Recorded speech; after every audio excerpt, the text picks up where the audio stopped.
Sunnahfollowers, protectors of the Sunnah, Sunnahfollowers, protectors of the Sunnah.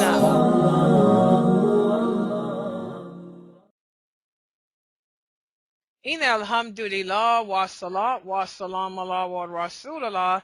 We spoke about how in order to have good Islamic morals, you have to be able to keep your promises. And so what I want to do today is just speak briefly about fulfilling a promise, because this is something that we as Muslims have to really work on doing more of.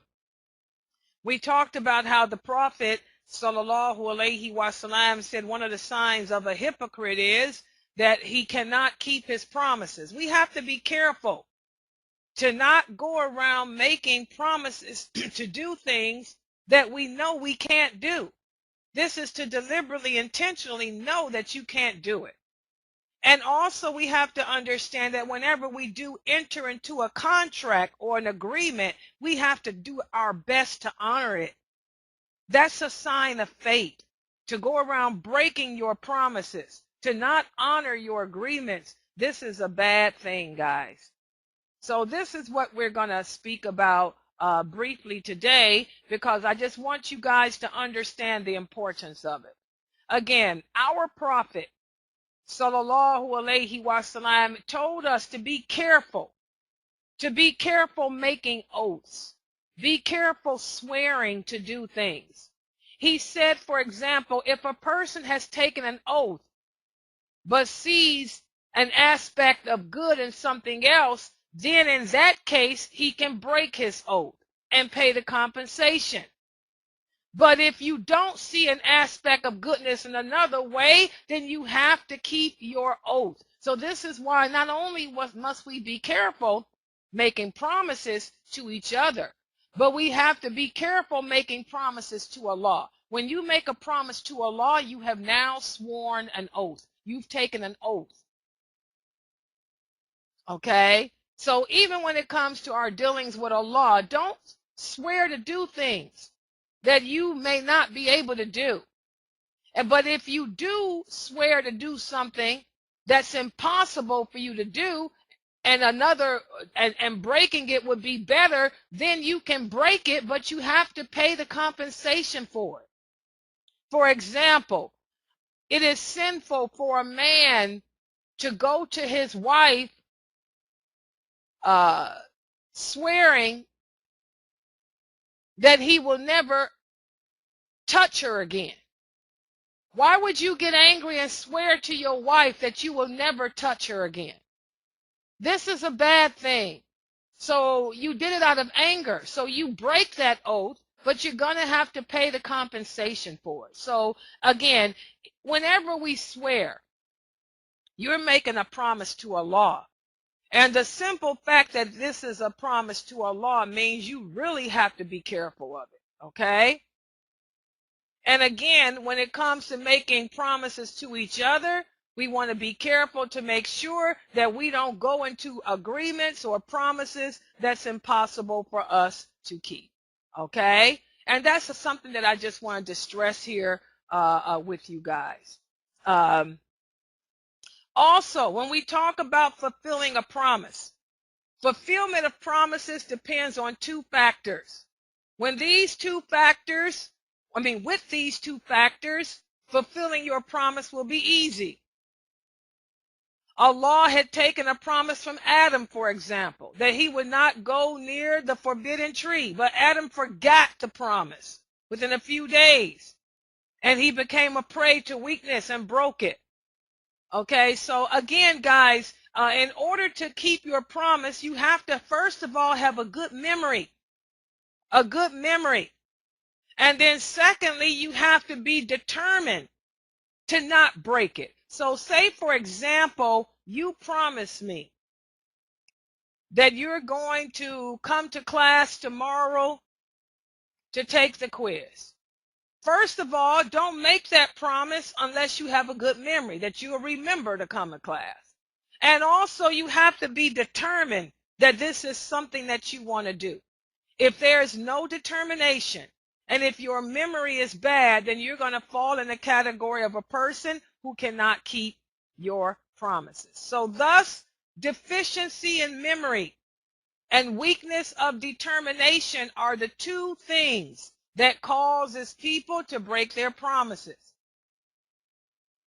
Even when you're dealing with your children, you promised them that next year you're going to take them to Disney World. First of all, don't make that promise if you ain't going to remember it. And secondly, if you're not determined to go to Disney World next year, if you really don't want to go, then don't make that promise, because that means you're not going to keep it to the kids. Listen to what Allah says in the interpretation, the meaning.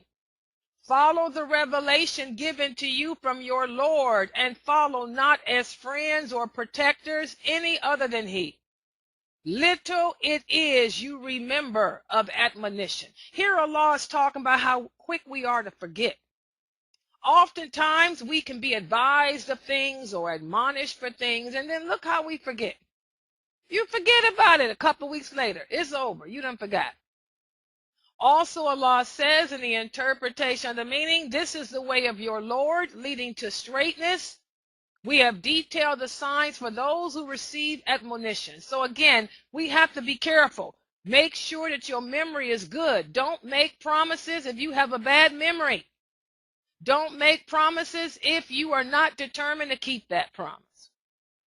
Also, Allah says in another verse to the Quran, in the interpretation of the meaning, and the raiment of righteousness is the best. Such are among the signs of Allah, that they may receive admonition. And also, thus shall we raise up the dead, so that you may remember. So again, memory and determination play a great role in keeping our promises. Without these two things, you're not going to do it. Okay? And of course, guys, the best promises to keep, or the most important promises to keep, are the promises we make to Allah. Remember, when you embrace Islam, when you declare La ilaha illallah Muhammadur Rasulullah, you promised to worship only Allah. You promised to fulfill those obligations that Allah has imposed upon you. You promised to believe in the things that Allah commanded us to believe in. So to break the promises with Allah, this is the worst thing of all. And with all that Allah asks us to do. Allah put us here on this earth, surrounded us with all these wonderful, beautiful things for us to enjoy that are lawful for us. All He asks us to do is to keep Him and keep our promises to Him. Listen to what Allah says in the interpretation of the meaning. Did I not enjoin upon you, children of Adam, to not worship Shaitan, and that he was to you an enemy, and that you should worship me, that is the straight way? So again, Allah asks us to keep our promise to Him. When you became Muslim, you promised to worship Him alone, to obey Him, to honor Him, and to fulfill the commitments that He imposed upon you. So again, guys, the worst type of promise to break are the promises we made to Allah. Okay?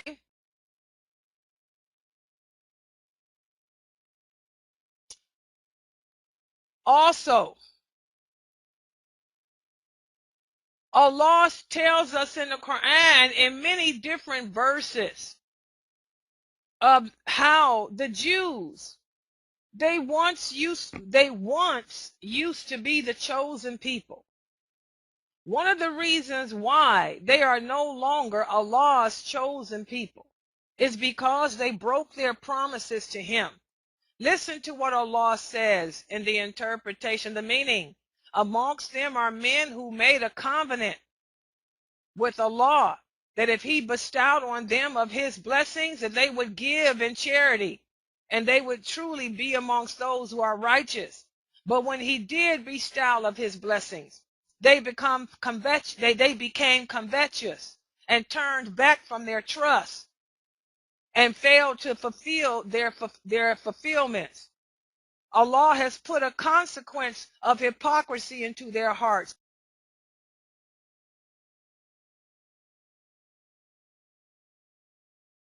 to last until the day when they shall meet him. Why? Because they broke their trust with Allah and because they lied over and over again.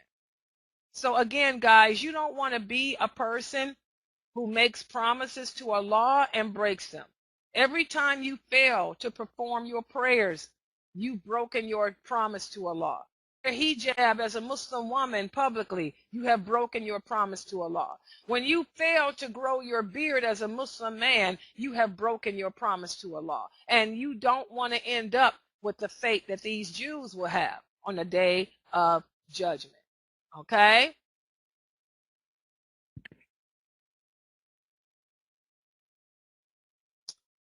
Also, Allah tells us in the interpretation, the meaning, O you who believe, do not violate the sanctity of the symbols of Allah, nor of the sacred month, nor of the animals brought for sacrifice, nor the garlands that mark out such animals, nor the people resorting to the sacred house, seeking the blessings of their Lord. But when you are clear of the sacred precincts of the pilgrim garb, then you may hunt.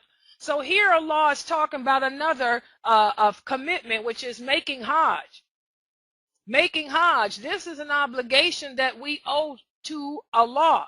Every Muslim is supposed to perform it at least once in their lifetime if they meet the criteria. But if you do meet, look how many Muslims we have out there who are able to make Hajj. They have the money, they have the means, but they don't do it. These are people who have violated their promise to Allah. These are people who violated their trust with Allah. So again, guys, in order for us to truly adapt the proper Islamic morals, you have to be one who can keep your promises. Not only your promises to yourself, but your promises to other people and your promises to Allah. Don't sit around making promises to people that you cannot keep because your memory is bad or because you don't even have a desire to really do it. And never make promises, never violate your promise to Allah. And don't swear to do things that you don't have no way of doing to. So I'm going to stop right here for today. I want you guys to ponder the seriousness of keeping your promises. I'm not going to give you guys any homework tonight because you did so well on the homework yesterday.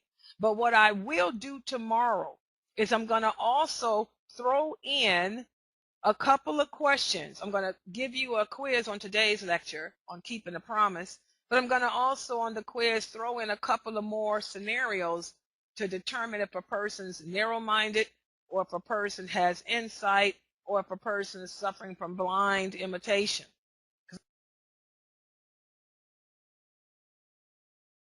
I really want you guys to understand, the difference between those three things. So we'll stop right here for today. There'll be a quiz on keeping the promise and understand what are the two things that will determine if a person can keep them or not. Also,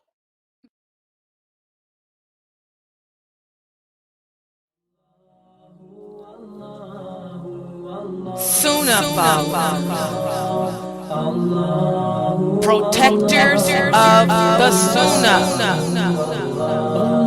Sunnahfollowers.